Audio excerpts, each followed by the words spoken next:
아멘. 할렐루야. 우리가 지난주에 우리 성가대 대장님이 그 얘기를 하시더라고요.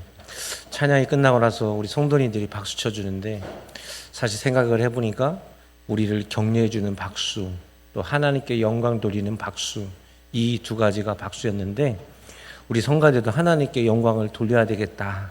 그래서 찬양이 끝나면 같이 박수 치기로 했답니다. 우리 다 같이 하나님께 영광의 박수. 할렐루야. 혹시 우리가 앞으로 우리가 예배 끝나고 우리 찬양대가 우리 찬양하고 박수 치면 같이 하나님께 영광 돌리자, 이런 마음을 믿으시기 바랍니다.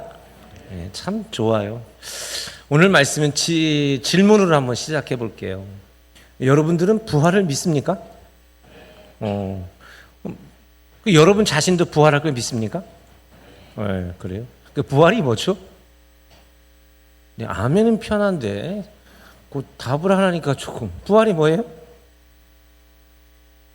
다시 살아난다. 그렇죠? 부활이죠.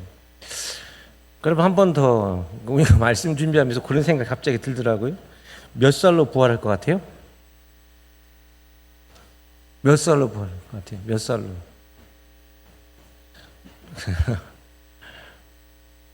그럼 한 번 더.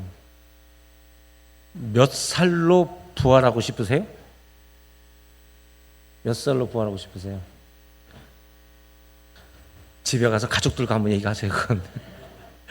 그건 집에 가서 가족들과.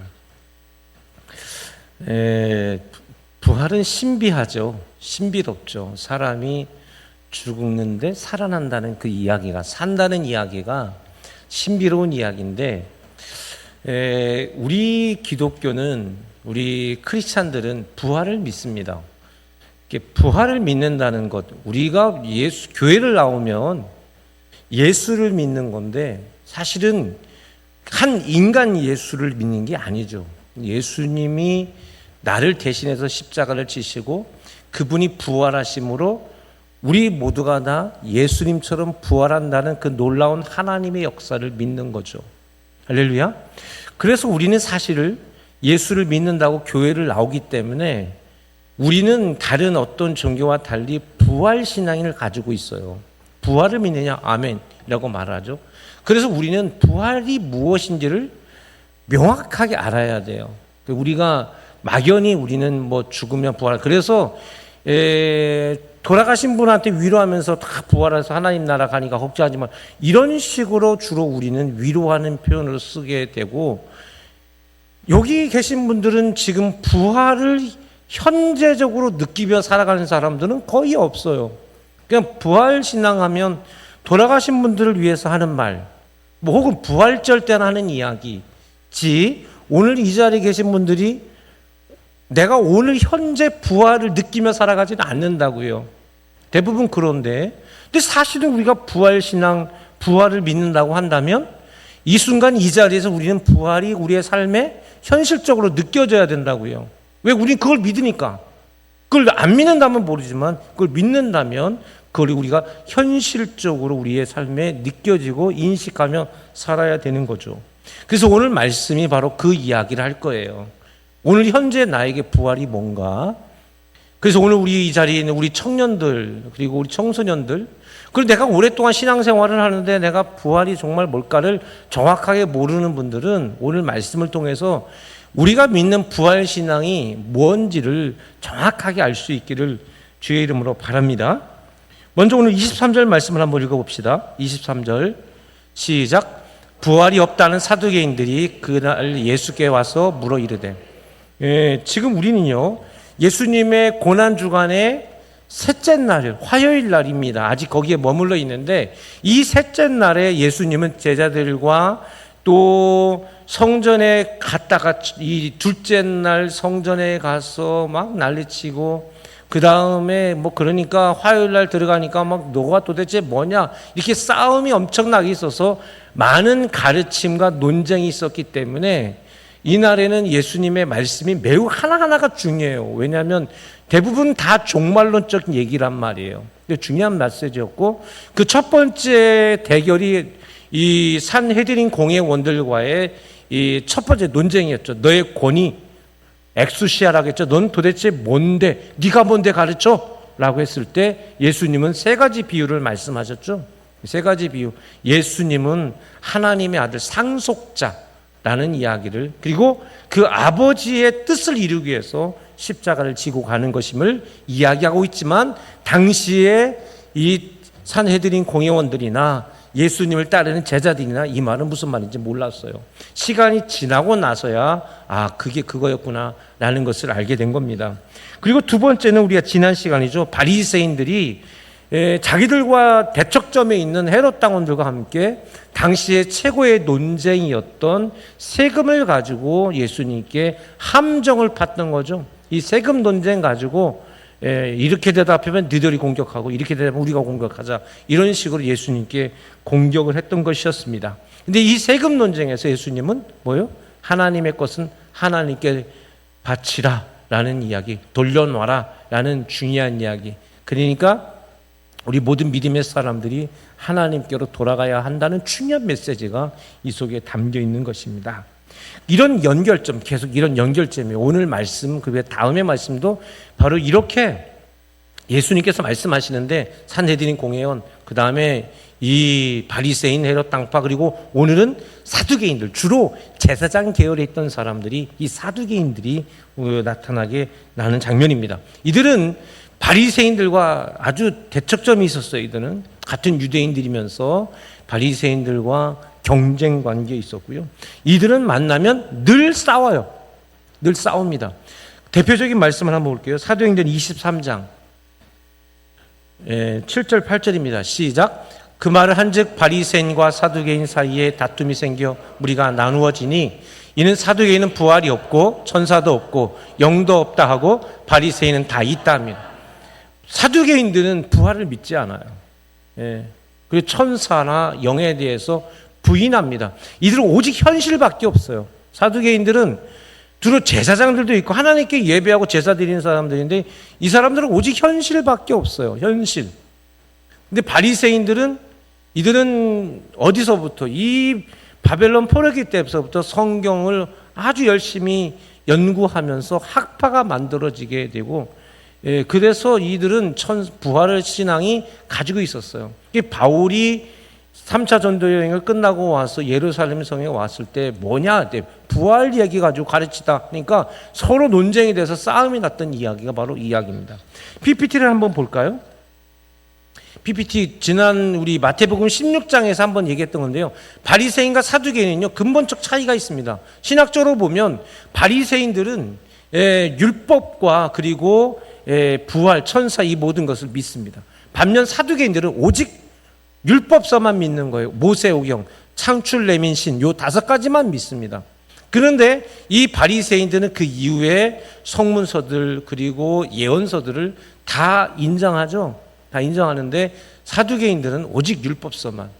정치적으로는 이 바리새인들은 반로마적이지만 사두개인들은 현실주의자였기 때문에 친로마주의자였어요. 바리새인들은 평민 기반이었고, 이 사두개인들은 지식인들, 또 부자들, 상류층 이런 사람들 기반이었습니다. 우리가 예전에 한번 했기 때문에 그냥 간단하게만 소개하고 여기 넘어가도록 하겠습니다. 왜냐하면 이 부분만 하게 되면 시간이 많이 걸려서 여기까지만. 그래서 이 사두개인들과 바리새인들은 이렇게 경쟁 관계에 있었는데, 바리새인들은 반로마적이면서 그리고 지금 우리가 가지고 있는 이 구약 성경 전체를 믿고 따랐던 사람들인데, 사두개인들은 지금에 가지고 있는 신명기까지만 따르고 믿었던, 율법만 가지고 따졌던 사람들이었고요. 친로마적이면서 우리가 알고 있는, 우리가 지금 가지고 있는 예수님의 부활도 이들은 믿지 않는 자들이었습니다. 자, 오늘 그러면 그 다음으로 넘어가서 24절 한번 가볼게요. 24절에 보면 선생님이여 모세가 일러스되라고 이렇게 돼 있죠. 사두개인들은 모세만 선지자예요. 모세만 선지자. 그러니까 모세예요. 당시에 우리가 마태복음 16장에서 사람들이 나를 누구라 하느냐 할 때, 그때 당시 세례 요한이 부활했다라고 얘기했잖아요. 그렇게 믿었다고 했잖아요. 근데 이들은 오직 모세만 선지자고요. 그런데 바리새인들은 그리고 많은 사람들이 당시에 예수님도 선지자 중에 하나가지 않겠는가 그런 생각을 가지고 있었어요. 자, 그러면 24절부터 28절까지의 말씀을 한번 보도록 해볼게요. 같이 24절부터 28절 같이 읽어봅시다. 시작. 선생님이 모세가 일렀으되 사람이 만일 자식이 없어 죽으면 그 동생이 그 아내에게 장가들어 형을 위하여 상속자를 세울지니 하였나이다. 우리 중에 7형제가 있었는데 마지가 장가들었다가 죽어 상속자가 없으므로 그 아내를 동생에게 물려주고 그 둘째와 셋째도 7째까지 그렇게 하다가 최후에 그 여자도 죽었나이다. 그런즉 그들이 다 그를 취하였으니 부활 때 7 중에 누구의 아내가 되리까? 이때 당시 바리새인과 사두개인들이 부활 논쟁만 있으면 사람은 다시 부활한다라는 이야기만 나오면 사두개인도 요 얘기했어요. 그러니까 이거는 예수님이 처음 들은 얘기도 아니고 바리새인들이 이 이야기할 때마다 할 말이 없어서 꽁무니를 뺐던 아주 그러니까 여기서 갑자기 이들이 지혜가 생각나서 한 말이 아니고요. 이들이 원래부터 이걸 가지고 공격했던 말입니다. 자, 사두개인들이 했던 이 말의 근거는 신명기에 나와요. 신명기 25장 5절 6절입니다.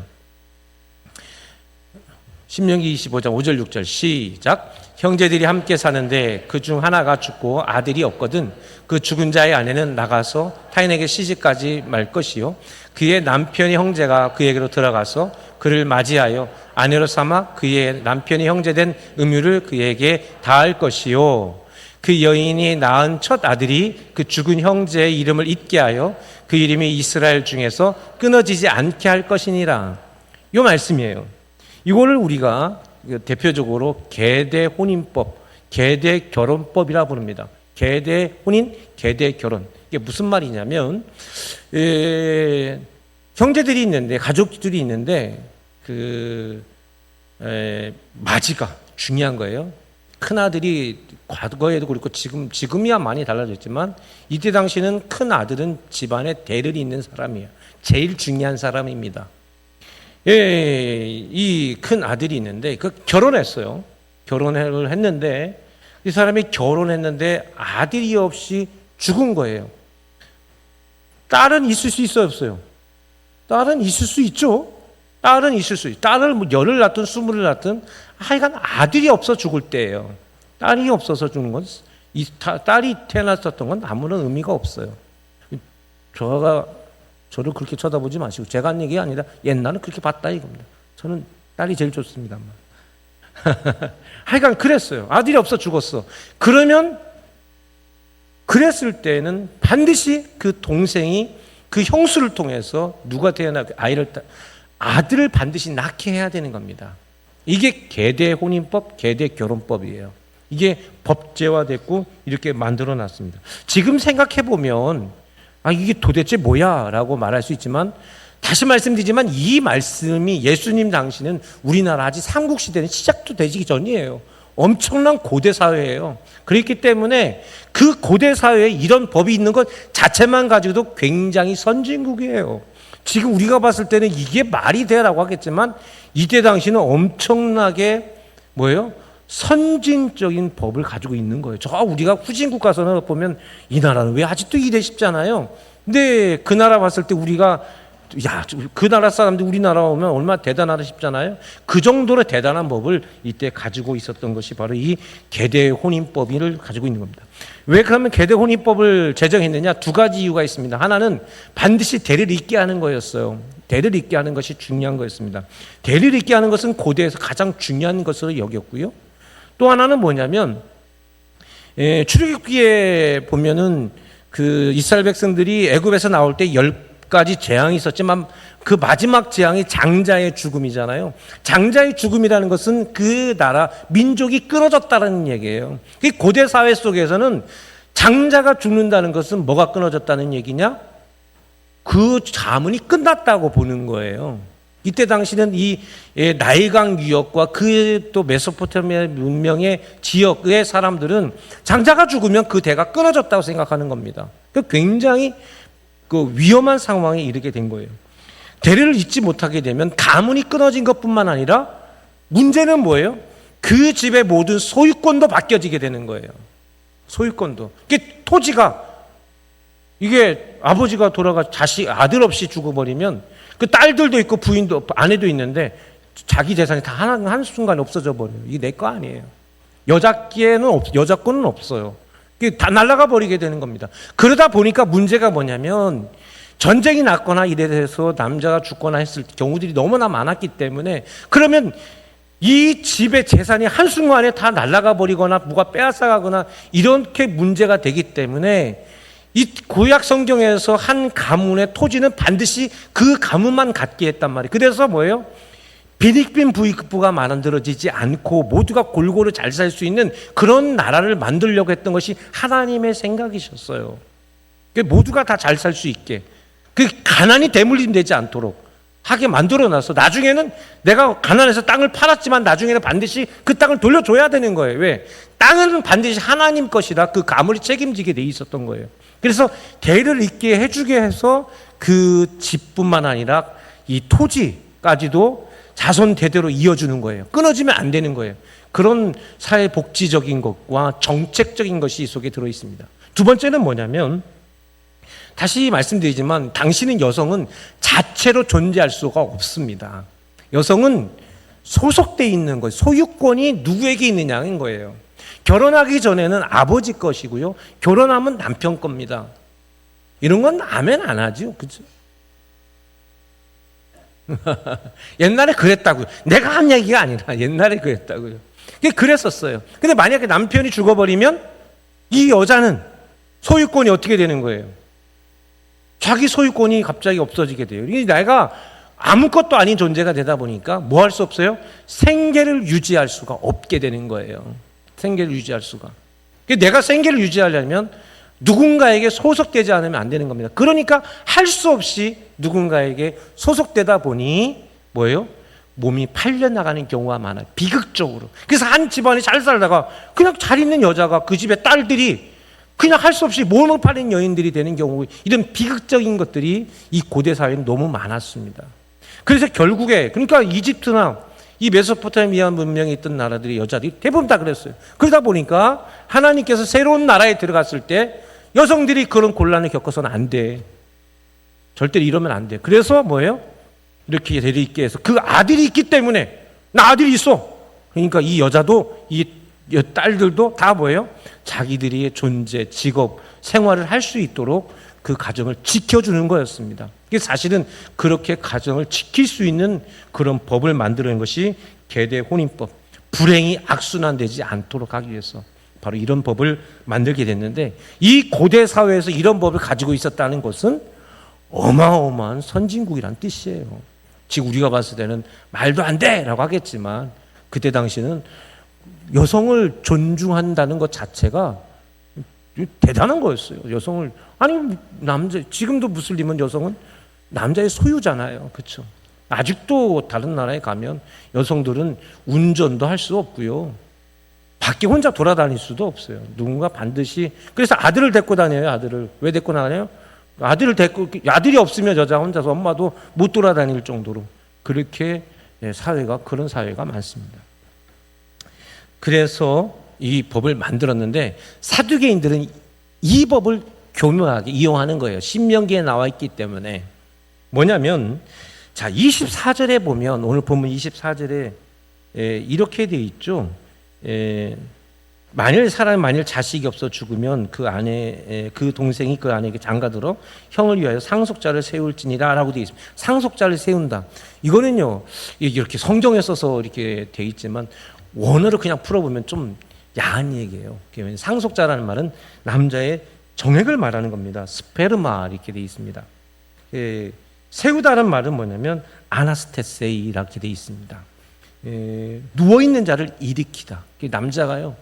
그러니까 남자가 죽은 것도 그런 거지만 아들을 못 낳아 성기능이 무너진 사람들까지도 저 표현에 다 해당되는 말입니다. 무너진 자를 일으켜 세우다라는 표현이 상속자를 세울지냐가 원어는 그렇게 쓰여져 있습니다. 그러면서 23절로 넘어 전에 가보면 23절에 보면 부활이라는 말이 쓰여져 있죠. 23절로 다시 한번 돌아가 볼까요? 부활이라는 표현이 쓰여 있는데 이 부활이라는 말은 아나스타시스입니다. 아나스테세이가 세우다는 말인데 부활이라는 말과 어원이 같아요. 아니스테미. 여러분 우리 코로나 걸렸을 때 예방접종 맞잖아요. 그랬을 때 예방접종 맞고 나면 제일 먼저 알레르기 반응이 난다고 하죠. 아나플락시스라고 부르죠. 그게 아니스테미라는 말에서 나온 거예요. 발작을 일으키는 거. 이 표현에서 나온 겁니다. 이게 헬라어에서 이게 의학적 언어들이 이렇게 만들어진 거예요. 이것도 뭐냐면 부활이라는 말을 아니스테미, 앞에서 말한 세우다는 말도 아나스테세미 같은 말로 쓴 거예요. 어원이 같아요. 이 표현을 읽겠습니다.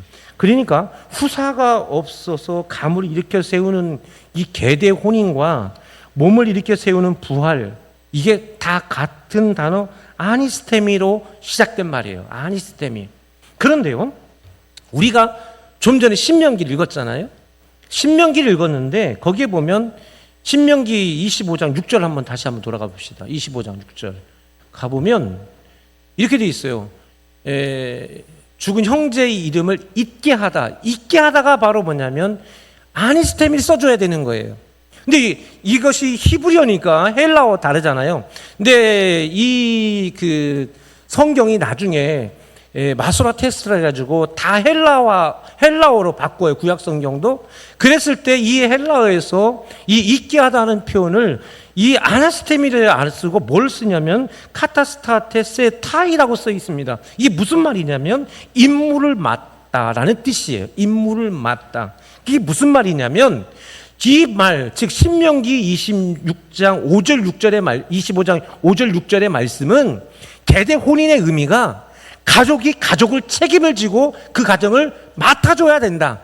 형이 동생을, 동생은 형을, 남자는 여자를, 여자는 남자를 책임을 지고 맡아주는 것이 가족이고, 가족이 어려웠을 때는 그렇게 맡아줘야 된다는 표현으로 저 표현, 잊게 하다는 표현은 그렇게 쓰여진 거예요. 그런데 교묘하게 이 본문에 잊게 하다는 표현을 사두개인들은 원어를 바꿔버려요. 뭐로? 아니스테세미로 바꿔버린 겁니다. 이게 그들의 부활관이에요. 사두개인들의 부활관. 무슨 말이냐? 그들은 실제로 죽은 자가 다시 살아나는 것을 믿지 않습니다. 그들이 생각하는 부활이라는 것은 뭐냐? 아버지가 아들에게, 아들이 아들에게 이어주는 것, 승계되어지는 것, 이게 그들의 부활관이에요. 사두개인들의 부활관. 율법서, 즉 창세기, 출애굽기, 레위기, 민수기, 신명기만을 인정했던 사두개인들, 주로 제사장 계열들이 뭘 믿었냐면 요 승계되는 부활관을 믿었어요. 이거를 다른 말로 말하면 윤회론이에요. 그래서 제가 여러분 히브리 유대인들은 윤회론을 믿는다는 말을 했죠. 예수님 당시에도 제자들은 윤회론에 의해서 말한 거예요. 아직 부활신앙이 정확하게 가지고 있지 않아요. 부활을 믿는다 하면서도 부활신앙이 없어요. 이들은 뭐예요? 철저하게 윤회론을 가지고 있는 거라고요. 여긴 윤회론이에요. 저 표현에는 분명히 성경은 그 가족, 그 형수, 그 연예인들을 책임져야지. 가난하다고 어렵다고 힘들다고 책임 안 지면 이 사람들 다 어떻게 할 거야? 반드시 책임져. 가정은 가족들이 반드시 책임져라. 할렐루야. 이게 신명 25장 5절 6절의 말씀이에요. 책임지라는 말. 그런데 사두개인들은 뭐예요? 요거를 아나스테미로 바꿔버려서 뭐예요? 승계시켜주는 걸로 그들은 믿었고, 그들의 부활신앙은 윤회론이 바로 그들의 부활신앙입니다. 자, 다시 본문으로 돌아올게요. 부활을 이야기하기 때문에 사두개인들이 하는 말이 뭐냐면 그런 윤회론적 사상을 가지고 있기 때문에 형제가 7 있었단 말을 쓰는 거예요. 승계되고 승계되는 거야. 자, 여러분 오늘 말씀을 다시 돌아가 보면 이렇게 되어 있죠. 한 집에 형제가 7명 있다고 그랬어요. 굳이 7명을 쓸 필요가 있습니까? 이 문제는 그냥 2명만 있어도 되는 거잖아요, 형제가. 그렇죠. 굳이 7명까지 필요 없는데 완전수 7명을 썼다는 것은 완전한 순환을 말하는, 이들은 뭐예요? 인생이 완전히 순환한다고 믿었습니다. 그래서 7을 쓴 거예요. 굳이 7을 쓴 것은 완전수 7을 썼다는 것은 완전한 순환을 의미합니다. 이 말은 뭐냐면 이 말 자체, 부활 자체는 나는 말도 안 되는 허황된 얘기라는 것을 전제하고 지금 이 말을 하고 있는 거죠. 칠형제가 있는데 맏아들이 결혼해서 죽었다는 거예요. 근데 문제는 뭐예요? 그 다음에 계대 혼인법에 의해서 둘째가 또 그 형수도 아이들을 낳아야 되는데 둘째도 죽고, 그래서 어떻게 하다가 아들 하나 못 낳고 칠형제가 다 죽었다 이거예요. 근데 마침내 누구 더 죽어요? 그 여자도 죽습니다. 왜 죽어요? 뭐 때가 되니까 죽는 거지. 사람은 때가 되면 다 죽는 거죠. 그러니까 이 말은 사실은 아들 없이 죽는 걸 말하는 거예요. 아들 없이 죽는 거. 그냥 갑자기 사고로 죽는 거나 어떻게 다 포함되는 거예요. 그냥 아들이 없이 죽었다 하자는 그 얘기를 다 이렇게 표현한 겁니다. 그렇게 됐다고 한다면, 그러면 둘째 아들 통해서 둘째 동생, 셋째 동생, 뭐 넷째 동생도 있을 거 아니에요. 근데 그 속에서 또 딸도 태어날 수도 있을 거 아닙니까? 그러면 이게 부부 아니란 말이에요. 그래가지고 만약에 네 말대로 부활했다고 하면 이 여자는 누구의 부인이 되는 거냐라는 거예요. 여기에는 뭐예요? 여성인 철저하게 남성의 소유물이라는 거예요. 누구의 소유란 뜻입니다. 누구 아내가 되는 말이 아니라 이 여자는 그 칠형제 중에 누구 소유가 되겠느냐라고 하는 거예요. 누구 소유가 되겠느냐. 이런 말을 한 겁니다. 이런 거는 진짜 그 논쟁을 위한 논쟁. 그죠? 반론을 위한 반론. 그냥 뭐 그런 거지, 전혀 여기에는 생명력도 없고 은혜도 없고 뭔가 해결해 보려고 하고 어떤 누군가에게 도움이 되거나 뭔가 바꿔보려고 하는 그런 게 전혀 없죠. 그냥 비아냥과 그냥 그 악함밖에 없는 그런 얘기를 하게 된 겁니다. 자, 근데 중요한 건 그게 아니죠. 우리는 부활신앙을 믿는데 부활신앙은 예수님의 부활신앙을 믿는 거죠. 그렇죠. 그럼 예수님은 부활에 대해서 뭐라고 말씀하느냐가 그 얘기가 중요한 겁니다. 29절 30절 시작. 예수께서 대답하여 이르시되 너희가 성경도 하나님의 능력도 알지 못하는 고로 오해하였도다. 부활 때는 장가도 아니가고 시집도 아니가고 하늘에 있는 천사들과 같으니라. 이들의 이른 질문은 뭐가 없다는 거예요? 두 가지가 없다는 거죠. 뭐가 없다? 성경도 하나님의 능력도 안 믿는다는 거예요. 너희들은 그 한마디로 말하면 너희들은 믿음이 없다라는 거예요. 왜? 사두개인은 믿음으로 사는 사람들이 아니라 현실의 돈으로만 사는 사람들이에요. 대제사장들 계열인데도 이들은 오직 목표가 뭐예요? 이 땅에서 돈 많이 벌고 잘 살면 된다. 잘 먹고 잘 살면 된다. 오직 그들 목표는 그래요. 그래서 지금 이 세상이 로마 세상이라면 로마한테 잘해가지고 잘 먹고 잘 살면 되는 거고, 이 로마가 무너져가지고 다른 나라 쳐들어오면 그러면 걔들하고 잘 지내서 잘 먹고 잘 살면 되는 거지. 이런 생각이 늘 사두개인들의 생각이에요. 그들이 뭐예요? 히브리인들의 최상류층이었어요. 최상류층. 우리나라도 제일 상류층들이 늘 어떤 마음 가지고 있습니까? 이 사두개인들하고 똑같아요. 지금도 마찬가지입니다. 최상류, 나만 잘 살면 돼. 이 땅에서 나 돈 잘 벌면 되고, 어떤 미국이 오든 북한이 오든 일본이 오든 중국이 오든 소련이 오든 공산당이 되든 뭐가 되든 뭐만 잘 되면 돼. 나만 잘 먹고 잘 살면 돼. 이게 사두개인들의 생각이고 오늘날 최상류층이라는 사람들이 대부분 가지고 있는 생각들이에요. 그래서 제가 최상류층이 안 되는 이유가 바로 그건 아닙니다만 이들의 생각이 바로 그런 겁니다. 그래서 사두개인, 그럼 제사장들인데도 너는 율법서를 따른다 하지만 율법을 따르면 하나님 말씀 안 믿는다는 거예요. 너도 하나님 안 믿는 거야. 하나님께서 이 하신 말씀이 도대체 뭔지 너희들은 모르는 거야. 이거 이야기를 예수님께서 강력하게 신랄하게 비판하시면서 뭐라고 말씀하냐면, 부활 때는 뭐도 안 하고 뭐도 안 한다? 결혼을 안 하고, 결혼 장가도 아니고 시집도 아니고 하늘의 천사들과 같다. 천사들과 같다. 천사들보다 낫죠. 그런 존재가 된다는 이야기를 하십니다. 자, 여러분 창세기 1장 28절 볼까요? 창세기 1장 28절 하나님께서 사람을 지으실 때 이야기인데요. 다 같이 읽어봅시다. 시작. 하나님이 그들에게 복을 주시며 하나님이 그들에게 이르시되 생육하고 번성하여 땅에 충만하라. 땅을 정복하라. 바다의 물고기와 하늘의 새와 땅에 움직이는 모든 생물을 다스리라. 이거는 언제까지예요? 사람은요, 태어날 때 이런 임무를 가지고 태어나는 거예요. 아이가 태어나면 이 아이는 하나님의 말씀대로 땅에서 생육하고 번성하고 땅에 충만하고 정복하고 다스리는 겁니다. 여러분, 그렇습니다. 사람은 태어날 때서부터 이런 임무를 가지고 태어나요. 근데 이 임무는 언제까지죠? 여기까지예요. 하나님 나라까지는 가요, 안 가요? 안 가요. 아버지 어머니 돌아가시고 나서 아이고 아버지 옆으로 잘 가. 징글징글하게 왜 아버지 옆으로 가? 우리 부모님 돌아가시고 나서 엄마 아버지 옆에 가서 재밌게 계시다가 우리가 올게. 야 너희들 안 와도 돼. 나 너희들 야 나 진짜 평생 너희들 때문에 복잡했다. 말달고 올라오면 너희들끼리 아주 재밌는 데 가서 살아 싶은 분들이 있을 거예요. 내가 왜 남편 옆으로 가? 가서도 남편 밥 해주고 그 잔소리 듣고 살으라고? 냄새나는 남자? 안 그래요? 뭐 그게 천국이야.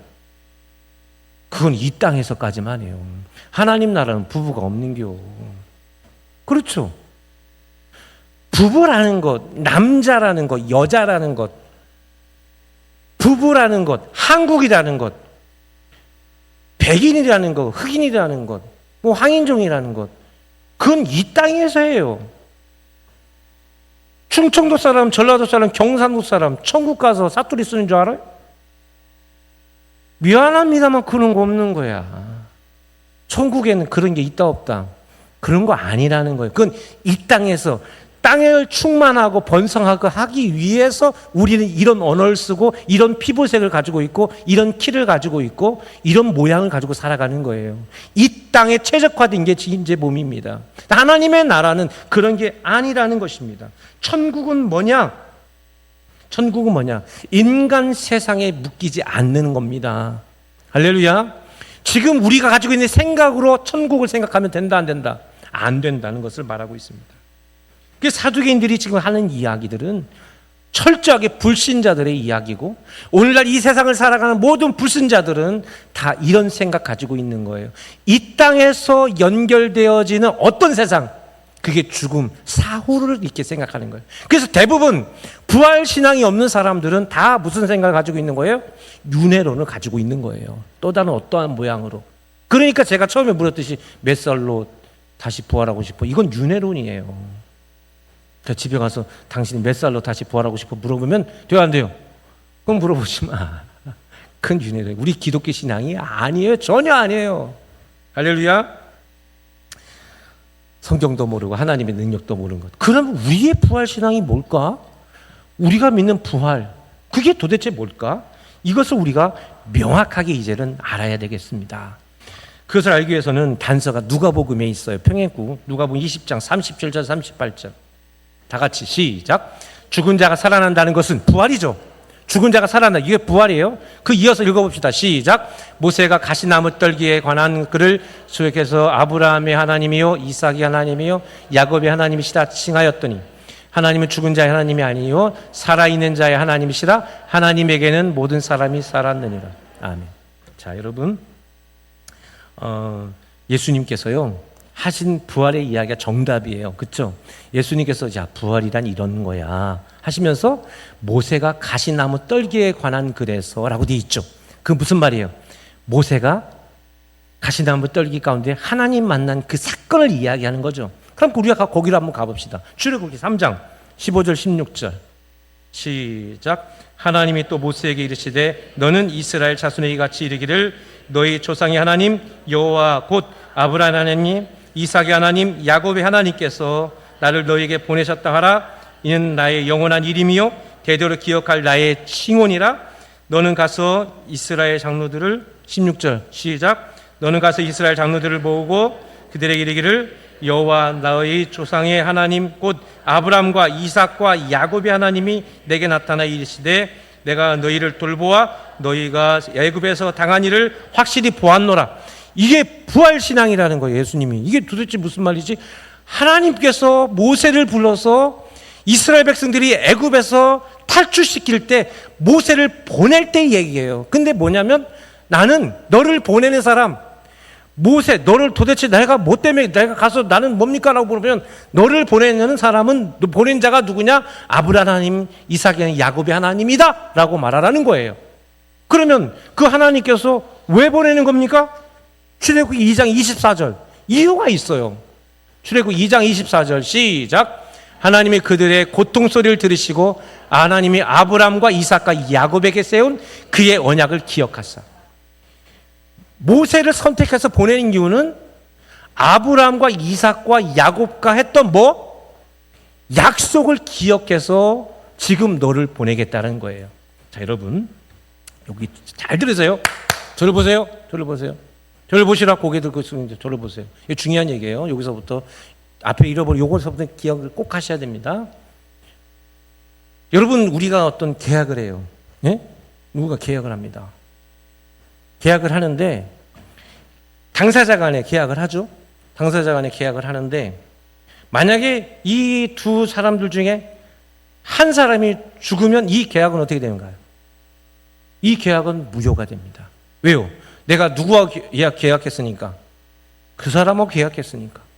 여러분, 우리 사회 속에서 보면 어떤 사람이 죽었어요. 그러면요, 그 사람이 어떤 그 범죄 혐의가 있어가지고 이 검찰에서 기소가 되어 있는데요. 그 사람 죽으면 공소가 기각이 돼버립니다. 왜요?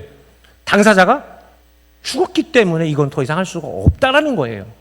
계약이라는 것은요, 당사자가 살아 있어야만 이 계약은 유효합니다. 그래 안 그래요? 죽으면 그 계약은 없어지는 거예요. 지금 무슨 말이냐면 성경으로 다시 돌아가 보면 하나님께서 뭐라고 말씀하셨냐면 하나님은 이 언약을 모세하고 맺은 거예요? 아브라함과 이삭과 야곱에게 맺은 거예요? 아브라함과 이삭과 야곱에게 했던 언약을 기억하셔서 내가 너를 보낼게. 근데 내가 너를 보내는데 너를 보내는 나는 아브라함의 하나님, 이삭의 하나님, 야곱의 하나님이야. 이렇게 말씀을 하나님께서 하신 겁니다. 이게 무슨 말이냐면 하나님께서 모세에게 그 이야기를 할 때 이 언약은 죽은 언약이에요? 살아있는 언약이에요? 아니, 아브라함과 이삭과 야곱은 죽었잖아요. 그럼 이 언약은 우리가 인간 세상으로 말하면 이 언약은 죽은 언약이에요? 살아있는 언약이에요? 죽었지. 왜? 아브라함, 야곱, 이삭, 야곱에게 한 거니까. 근데 하나님이 뭐래요? 그 언약을 기억했다는 거예요. 그렇다면 하나님에게 있어서 이 언약은 죽은 언약이에요? 살아있는 언약이에요? 살아있는 언약이죠. 왜냐하면 살아있다는 얘기예요. 이게 무슨 말이냐? 다시 누가복음 20장 38절로 가보세요. 38절에 가면 하나님은 살아있는 자의 하나님이라고, 살아있던 자의 하나님이라고 돼 있어요? 살아있는 자의 하나님이라고 있어요? 살아있는 자죠. 살아있던 자예요? 살아있는 자예요? 살아있는 자죠. 그러면 하나님께서 모세에게 말씀하신 아브라함의 하나님, 이삭의 하나님, 야곱의 하나님은 이 말대로 이 하나님께서 하신 말씀에 의하면 그 당사자들이 살아있다는 거예요? 죽어있다는 거예요? 살아있다는 얘기죠. 그래서 38절 그 마지막에 뭐라고 되어 있어요? 하나님에게는 할렐루야. 이게 부활신앙이에요. 이게 부활신앙. 부활신앙은 안 죽는 걸 부활신앙이라고 말하는 거예요.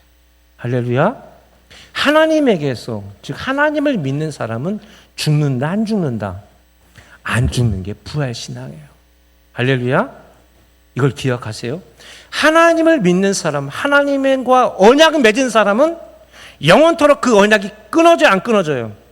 내가 이 땅에 숨이 끊어질 때 그 언약이 끊어져요, 안 끊어져요? 안 끊어진다고. 하나님 교회에 있어서 그 언약은 살아있는 언약입니다. 그래서 아브라함도 이삭도 야곱도 살아있는 거예요. 언제? 모세 때에도. 그리고 오늘 사도행전과 이야기하는, 논쟁하는 이 자리에서도 아브라함과 이삭과 야곱이 죽어있던 사람이에요? 살아있던 사람이에요? 살아있는 사람이에요? 살아있는 사람이죠. 그래서 37절에 죽은 자가 살아난다는 것은 모세도 가시나무 떨기에 관한 그래서 라고 했던 이야기는 뭐냐? 지금 모세도 살아있는 사람이에요. 할렐루야. 우리가 믿는 하나님, 우리가 이 땅에 와서 윤회돼서 죽어서 또 다른 어떤 존재로 변화되는 것, 그게 아니라 우리는 영원히 사는 것입니다. 할렐루야. 무릇 살아서 믿는 자는 영원히 죽지 아니하리라. 할렐루야. 우리는 살아있는 하나님을 믿는 것이고, 그 하나 살아계신 하나님을 믿는 것은 우리가 영원토록 산다는 의미예요. 그걸 누가? 죄를 지은 자면 반드시 죽어야 되는데 예수님께서 나를 대신해서 죽었기 때문에, 할렐루야, 예수님께서 나를 대신해서 죽었기 때문에 나는 더 이상 죽지 않는 것입니다.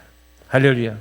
우리의 숨이 끊어지는 것은 이 땅의 임무가 끊어지는 것이지 우리는 영원토록 우리는 죽지 않고 산다는 사실, 우리가 예수를 믿는 것에 우리의 믿음의 핵심, 부활신앙의 핵심은 바로 우리는 살아난다. 할렐루야. 우린 죽는다? 산다. 안 죽는다. 여러분, 이것이 여러분 신앙, 예수를 믿는 부활신앙의 핵심, 이것을 믿는 여러분 되기를 주의 이름으로 바랍니다. 아버지 하나님, 예수님께서 우리를 대신하여 죽으심으로 우린 영원토록 산 자가 되었습니다. 하나님과 언약을 맺은 것은 그 언약이 살아있던 것과 함께 그가 살아있다라고 예수님은 분명히 말씀하셨습니다. 우리가 이 자리에서 예수님을 믿고 이 자리에서 예배하는 것은 우리가 살아있는 자, 죽지 않는 자, 살아있던 자가 아니라 영원토록 죽지 않는 자의 예배인 줄로 믿습니다. 우리 존재가 이렇게 변화되었다는 사실을 우리 모든 성도들이 알고 이 믿음을 굳건히 갖는 성도들 되게 하여 주옵소서. 우리 주님 예수님 이름으로 기도드립니다. 아멘.